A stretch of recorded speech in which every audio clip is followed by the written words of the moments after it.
জানো তো, কার্তিক পুজোর দিন আমার মনটা না খুব খারাপ ছিল। মানে আমার ছেলেদেরকে আমি একটু পুজোও দিতে পারিনি। হ্যাঁ, হয়তো দূর থেকে বসে দেখেছিলাম।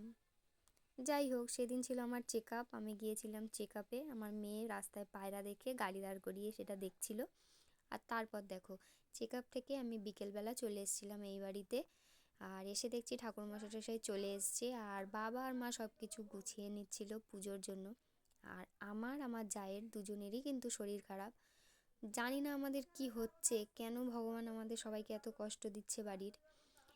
যাই হোক, বাবা মা বলল যে তোদের যতই শরীর খারাপ থাকুক, আমরা ঠাকুরমশাইয়ের সাথে কথা বলে নিয়েছি, পুজোটা আর কি আমার শ্বশুর শাশুড়ি মিলেই দিয়ে দেবে। সেভাবেই আমাদের পুজোটা শুরু হয়েছিল। এখানে মা কিন্তু দেখো পুজোয় বসে পড়েছে।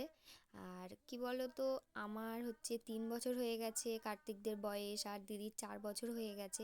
তার জন্য আর ফেলে রাখতে চায়নি পুজোটা, তাই জন্য বাবা আর মা মিলে বলল যতই কষ্ট হোক তোরা থাকিস, বাড়ি আসিস ওই দিনটা, আমরা পুজোটা দিয়ে নেবো। তো দেখো এখানে পুজো কিছুই তো করতে পারছিলাম না, তাই মেয়েকে নিয়ে একটু বসেছিলাম।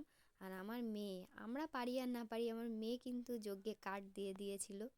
যাই হোক, এত পাকা তো কি আর বলবো। তো এভাবেই দেখো আমাদের পুজোটা কিন্তু সেদিন হয়েছিল, সবাই প্রসাদ টসাদ খেয়েছিল, খুব মজা করেছে।